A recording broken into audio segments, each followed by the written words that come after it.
Nós estaremos meditando nesta manhã no livro do Evangelho de Mateus, capítulo 16, dos versos 13 a 30. Mateus 16, do 13 ao 30.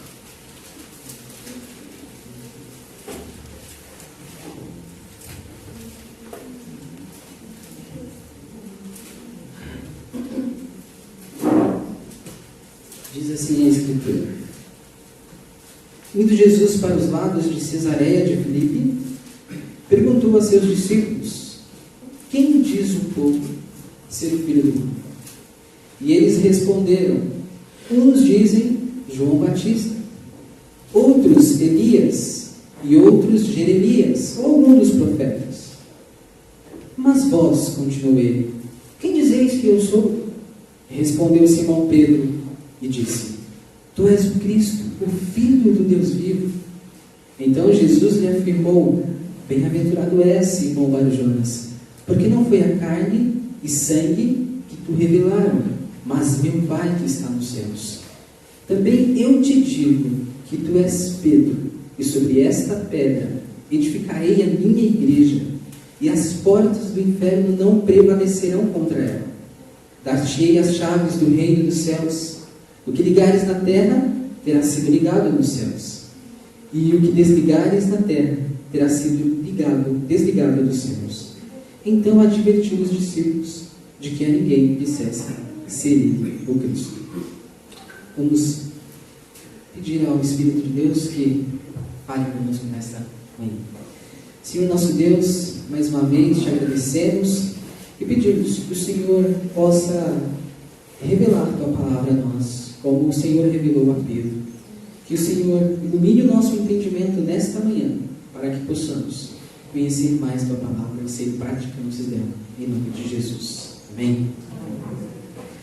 Irmãos, nós estamos diante de um texto que tem algumas partes dele, que tem até algumas opiniões diferentes, mas nós não queremos nessa manhã resolver todos os problemas desta passagem, mas nós queremos tirar algumas lições e refletir a respeito da firmeza da igreja, dessa firmeza inabalável da igreja. E eu quero pensar com os irmãos em que a igreja está firmada, qual é o firmamento da igreja. Enquanto a gente discorre aqui a respeito desse texto, quero também que os irmãos pensem: será que a igreja é uma organização meramente humana? Será que a igreja foi apenas algo que nasceu na ideia de algum homem? Hoje nós comemoramos aí, lembramos 504 anos da Reforma Protestante. Será que nós somos reformados porque um dia Lutero pregou as 95 teses? Será somente isso? Nós queremos meditar a respeito desta igreja, desse firmamento, da solidez da igreja de Cristo. E para pensarmos a respeito desse assunto, eu quero começar falando com os irmãos dessa frase de Jesus, quando ele fala para Pedro: edificarei a igreja, que está no verso 18 do capítulo 16. Quero começar a partir daí para a gente entender esse texto, esses versículos do 13 ao 20. Jesus diz: edificarei a igreja. Jesus começa afirmando que ele é o arquiteto da sua igreja, que ele é o construtor. Quando nós olhamos para uma arte, para uma pintura, nós logo imaginamos, ou talvez não imaginamos de imediato, que tenha um pintor por trás daquela arte. Quando nós lemos uma poesia, do mesmo modo, nós sabemos que existe um poeta por trás daquela poesia. Quando nós vemos alguma arquitetura, nós logo imaginamos, chegamos à conclusão lógica de que existe por trás daquela arquitetura um construtor, um engenheiro, um arquiteto, e assim também a Igreja de Cristo. Nós não devemos pensar que a Igreja de Cristo é uma organização meramente humana, mas o Senhor Jesus diz que Ele é o construtor da sua Igreja. E se nós não compreendermos esse ponto dessa passagem, nós podemos distorcer o sentido dela daquelas outras passagens, daquelas outras partes que eu disse para os irmãos, que são um pouco mais complexas. É a partir desse entendimento de quem é o construtor da igreja, de quem está edificando a igreja, que nós podemos compreender, então, os demais assuntos tratados por Jesus nessa passagem. Muitos pensam que para edificar a igreja é preciso estratégias humanas, artimanhas humanas, mas a igreja não pode ser edificada sob qualquer artifício ou qualquer estratégia humana. A igreja é edificada por Cristo, e Cristo está edificando a sua igreja, no gerúndio mesmo, porque esse processo é um processo que indica uma ação que está em curso, uma ação que ele ainda não terminou, que estará concluída na consumação dos séculos, quando o Senhor reunir, enfim, todo o seu povo. Ele ainda está construindo a sua igreja e edificando o seu povo. Ainda assim, mesmo sendo um edifício inacabado, o apóstolo Paulo vai dizer em Efésios 2:22 que o Espírito de Deus já reside na sua igreja. O Espírito já habita no corpo de Cristo. O Espírito de Deus já atua no meio do seu povo e tem atuado para a edificação do corpo de Cristo. É importante nós lembrarmos aqui que o fato de Jesus dizer que a igreja seria edificada não significa que essa ideia é uma ideia totalmente nova. Não significa que a ideia da igreja nasce essencialmente no Novo Testamento. Nós temos várias passagens do Antigo Testamento que indicam que a igreja não é uma ideia de Deus posterior, mas que a igreja já existia no Antigo Testamento. No Antigo Testamento, Israel é chamado o Filho de Deus, de sua esposa, menina dos olhos de Deus, sua vinha, seu rebanho. As mesmas palavras que são mencionadas no Novo Testamento, se referindo à igreja de Cristo. As mesmas palavras. No Novo Testamento, muitas das vezes, o apóstolo Paulo, o próprio Senhor Jesus, em João, no capítulo 10, quando ele fala a respeito do seu rebanho, eu tenho muitas ovelhas que ainda não são desse pasto, não são desse rebanho. Falando do seu rebanho, a mesma palavra utilizada no Antigo Testamento é usada pelo Senhor Jesus no Novo Testamento, usada pelo apóstolo Paulo em suas cartas, para mostrar que a igreja no Novo Testamento também é o Israel de Deus, o corpo de Cristo, a noiva de Cristo, o templo do Espírito Santo de Deus. Portanto, nós podemos concluir que o Israel do Antigo Testamento é a igreja de Deus, e a igreja do Novo Testamento é o Israel de Deus. A igreja, ela essencialmente, talvez nós podemos dizer assim, o que pode diferenciar a igreja do Antigo Testamento para o Novo Testamento é o seu caráter nacional. A igreja não seria, a partir do Novo Testamento, uma igreja nacional, mas internacional. A igreja agora é composta por gente de todas as nações, de todas as tribos, de todos os povos e línguas, conforme Apocalipse, capítulo 7, 9 a 11. Essa talvez seja uma das distinções da igreja no Antigo Testamento.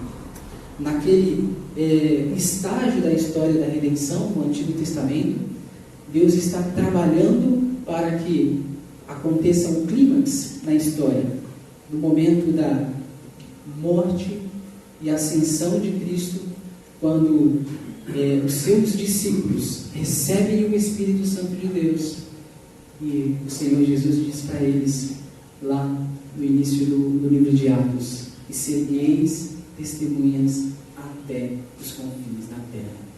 A Igreja de Cristo, então, ganha um novo caráter, um caráter internacional.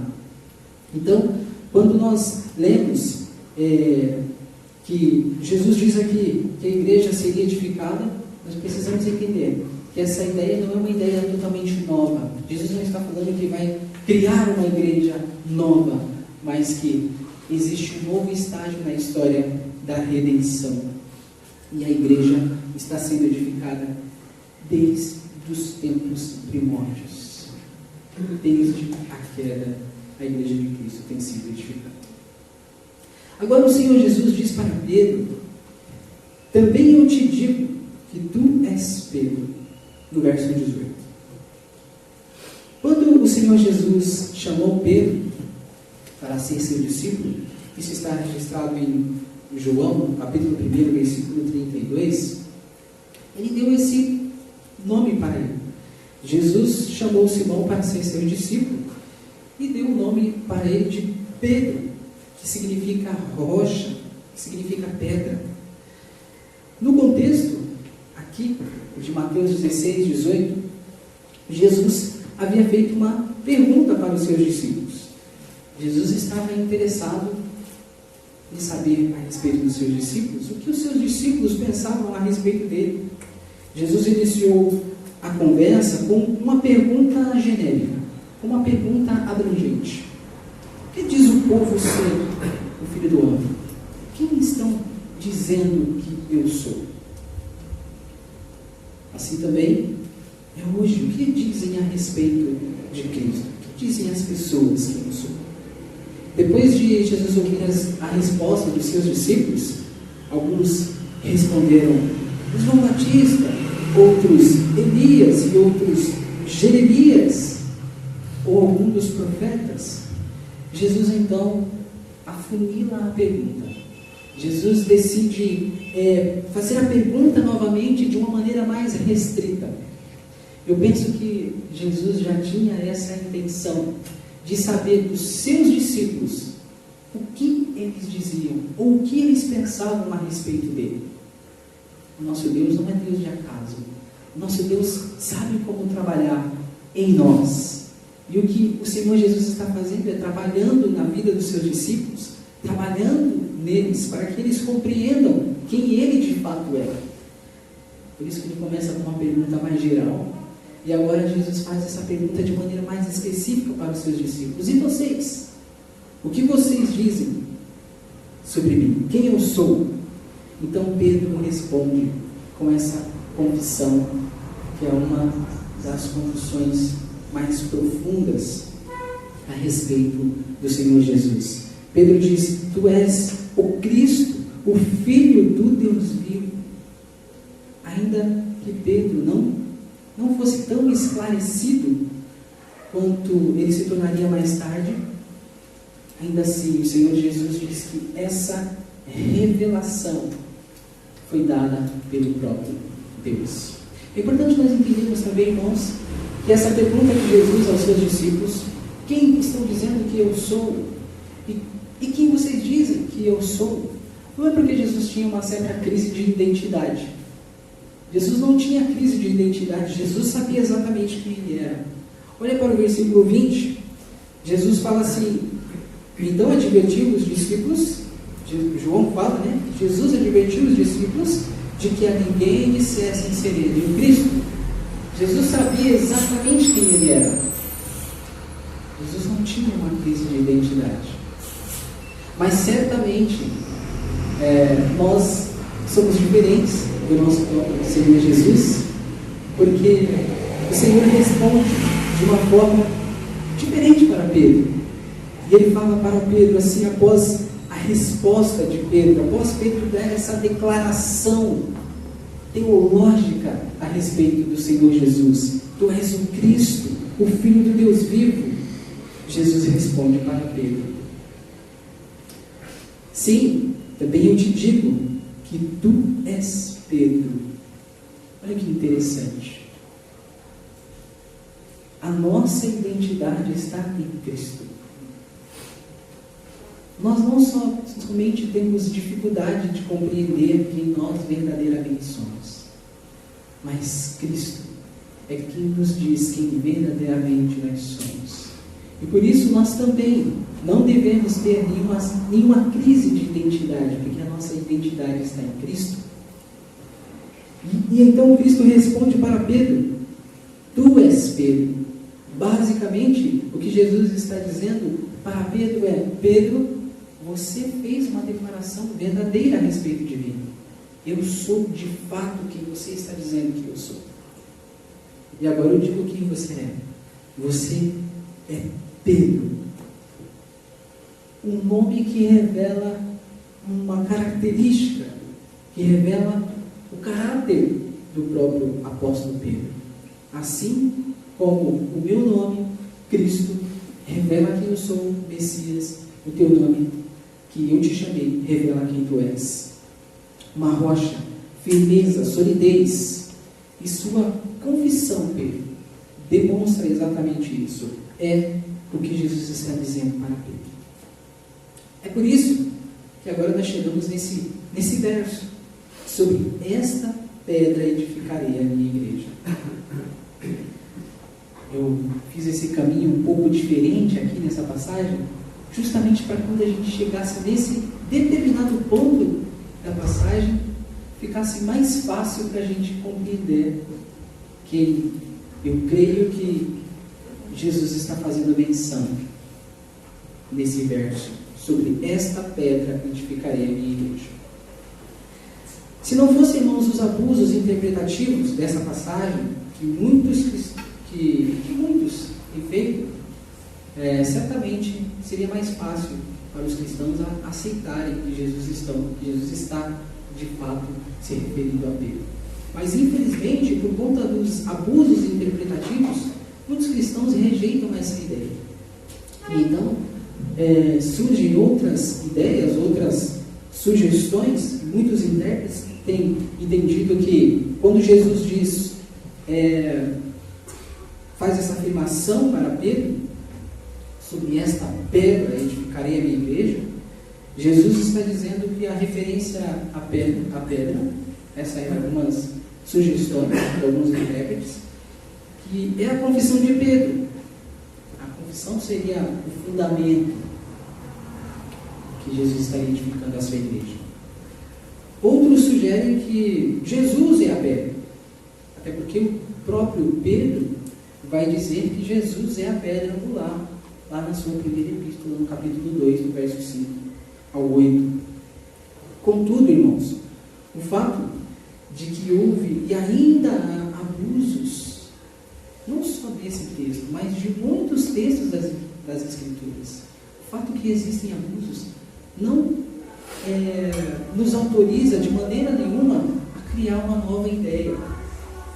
Então basta nós olharmos para o contexto dessa passagem, que fica fácil nós compreendermos e não nos autoriza a descartar que Jesus está falando de fato a Pedro, se dirigindo a Pedro. Creio que nessa passagem Jesus está claramente fazendo menção ao próprio Pedro, mas não a Pedro simplesmente, exclusivamente, isto é, independente dos apóstolos. Porque Deus nos chama para um corpo, Deus nos chama para uma comunhão. A autoridade que o Senhor Jesus delega aqui a Pedro, o Senhor Jesus delegou também aos apóstolos, a todos os apóstolos. E essa autoridade provê a base para o governo da igreja. Se nós continuarmos aqui lendo o Evangelho de Mateus, nós vamos ver que Jesus vai tratar ainda a respeito do governo da igreja, a respeito da doutrina da igreja, de disciplina da igreja, no capítulo 18, até o tratamento especificamente sendo pela própria igreja, pelo governo da igreja.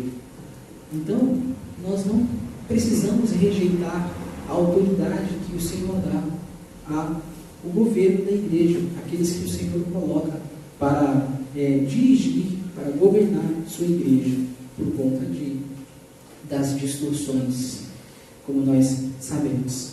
Em um sentido, então, irmãos, todos os crentes se tornaram pedras vivas em virtude da sua identidade com Cristo. É o que Pedro vai dizer na sua epístola em 1 Pedro. É interessante esse tratamento que o Senhor Jesus dá a Pedro, essa forma do próprio Senhor Jesus tratar a Pedro, porque é assim que Pedro vai entender a identidade dos cristãos, e Pedro vai escrever isso em sua epístola. Vamos abrir em 1 Pedro e vamos ler 1 Pedro no capítulo 2, versos 5 a 8.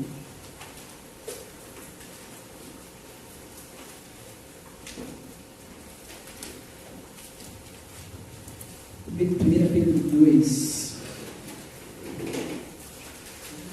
Também vós mesmos, como pedras que vivem, sois edificados, casa espiritual para ser de sacerdócio santo, a fim de oferecer de sacrifícios espirituais agradáveis a Deus por intermédio de Jesus Cristo.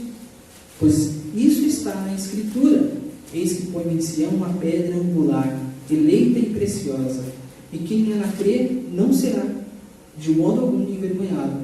Para vós outros, portanto, os que credes, é a preciosidade, mas para os descrentes, a pedra que os construtores rejeitaram, essa veio a ser a principal pedra angular. Então vejam, Pedro faz menção a todos vós como pedras que vivem, sois edificados casa espiritual, e ao Senhor como pedra angular. Então, em um certo ponto, nós podemos entender que sim, todos nós somos pedras vivas em virtude da nossa identidade com Cristo. Mas os apóstolos, eles são aqueles que representam, aqui, Pedro na verdade representa a todos os apóstolos como o fundamento da igreja. E é o apóstolo Paulo que vai dizer isso em Efésios no capítulo 2, no versículo 20. Que os apóstolos e os profetas são o fundamento da igreja. Então, conforme dissemos até aqui, irmãos, Jesus é o construtor da sua igreja. Cristo é o construtor. Ele é a pedra angular da sua igreja, a pedra fundamental. Pedro, juntamente com todos os apóstolos, é chamado aqui como a pedra sobre a qual Cristo edificou a sua igreja, ou seja, a fundação da sua igreja. Eu não entendo muito de fundação, mas quem entende de fundação, quem entende de construção, sabe que antes de levantar um edifício, é preciso fazer a fundação, o que é chamado fundação. E é exatamente isso que Jesus está dizendo a respeito dos apóstolos. A pedra angular é o elemento essencial que dá existência àquilo que se chama fundamento em uma construção. Em último lugar, irmãos, o Senhor Jesus fala a respeito da firmeza inabalável da igreja. Ele diz que as portas do inferno não prevalecerão contra ela. É o que ele diz no finalzinho do verso 18. Por quê? Como nós já dissemos, já respondemos no início. Por causa de Cristo. Por causa desse arquiteto. Por causa da obra do Senhor Jesus, a igreja é invencível, indestrutível. A rocha sobre a qual a igreja está firmada permanece para sempre. E a igreja está firmada não sobre areia, mas sobre uma rocha que é o Senhor Jesus. Por isso, a igreja é eterna. Por isso, todo o poder de Satanás contra ela é insuficiente. Quando Jesus fala essa palavra aos discípulos, nesta ocasião, dizendo que as portas do inferno não prevalecerão contra ela, na literatura judaica, as portas do inferno representavam a morte, representavam algo terrível, algo assombroso, representavam todo o poder de Satanás. Ou seja, todo tipo de armas ou de batalhas que possa se levantar contra o povo de Deus. E Jesus está dizendo que nada pode destruir a sua igreja. Ou seja, todo tipo de arma, todo tipo de batalha é insuficiente para destruir a igreja de Cristo. Porque Jesus exerce toda a autoridade. Nós conhecemos bem o texto de Mateus 28, a partir do versículo 18, 19 e 20, em que o Senhor Jesus diz que todo o poder, toda a autoridade é me dada nos céus e na terra. Todo o domínio está nas mãos do nosso Senhor Jesus. E por essa razão a igreja é inabalável. Depois da ascensão de Cristo, depois da descida do Espírito Santo, nada mais pode impedir a missão da igreja no mundo. Como eu disse, no Antigo Testamento a igreja ela era nacional, estava restrita porque ela ainda não tinha sido capacitada pelo Espírito Santo de Deus, não tinha sido revestida do poder que vem do alto para pregar, para evangelizar todas as nações. A igreja agora é revestida com o poder que vem do alto, recebeu essa autoridade derivada do próprio Senhor Jesus, pois ele diz: toda a autoridade é me dada. Irmãos, se nós compreendêssemos a profundidade dessa passagem, nós pregaríamos até para as paredes, sairíamos pregando, porque nós temos a certeza de que quem convence, quem converte é o Senhor Jesus, porque Ele tem toda a autoridade. Se compreendêssemos a profundidade dessa passagem, que a igreja do Senhor Jesus Cristo vai triunfar. E essa aqui não é uma mensagem de triunfalismo barata, como nós vemos hoje em dia. Não é um triunfalismo materialista, não é isso. Mas a igreja do Senhor Jesus Cristo irá avante na pregação do Evangelho até os confins do mundo. Quer você pregue, quer você não pregue, quer eu queira, quer eu não queira, o Evangelho alcançará até o último eleito que o Senhor Jesus preordenou desde a eternidade. Então esse é o ponto para nós entendermos. A igreja, sim, ela seguirá avante. Ainda que aos nossos olhos, a gente olha ao nosso redor e a gente pense assim: parece que a igreja não está caminhando. Nós somos tentados a ver tantos erros, tantas falhas, não é verdade? Nós olhamos e vemos tantos problemas e esquecemos de olhar aquilo que Deus está fazendo na sua igreja, o que Deus está fazendo em nós e o que Deus está fazendo através de nós para alcançar o seu fim. Então, irmãos, algumas aplicações para nós aqui nesta manhã. Lembre-se que Jesus é o construtor da igreja, e esse é um lembrete tanto positivo quanto negativo, porque para aqueles que talvez olhem para a igreja e veem algumas dificuldades, alguns problemas, irmãos, nós não somos perfeitos. Cristo está edificando essa igreja, Cristo está trabalhando em nós, está trabalhando nas nossas vidas. Quando você olhar para alguém e ver imperfeições nele ou nela, pense: nós somos perfeitos, você também não é perfeito, nós somos imperfeitos, e o Senhor Jesus está trabalhando em nós de forma positiva. Nós podemos entender, olhar e ver: Cristo está trabalhando na sua igreja, Cristo está trabalhando no seu povo. E é um lembrete também para aqueles que perseguem a igreja de Cristo. Paulo, quando foi encontrado pelo Senhor na estrada de Damasco, pois perseguia a igreja, o Senhor Jesus disse para ele: por que me persegues? Veja a relação que o Senhor Jesus faz da igreja com ele, pois a igreja é o corpo de Cristo. Jesus pergunta para Paulo: por que me persegues? Jesus não perguntou: por que persegues a igreja? Por que persegue o meu povo? Não, por que me persegues? É um alerta para aqueles que perseguem a igreja de Cristo. Jesus é o construtor dela. Em segundo lugar, Todos os crentes são pedras vivas em virtude da identidade que possuem com Cristo. Todos nós somos pedras vivas. Sejamos de fato pedras vivas e não pedras de tropeço. Sejamos pedras vivas para contribuir para a construção desse edifício, para o crescimento desse edifício. Cada um de nós é como se fôssemos um tijolinho nesse edifício. Estamos fazendo e devemos fazer nossa contribuição. O que eu acho interessante nessa obra de Deus, nessa grandiosa obra de Deus que Deus tem feito, é que Deus nos convida para participar com Ele nesta obra. Deus convidou cada um de vocês, Deus nos convidou para essa grandiosa obra. Empenhemos-nos, irmãos, para que possamos ser pedras vivas. Em terceiro lugar, a doutrina dos apóstolos são os fundamentos da igreja.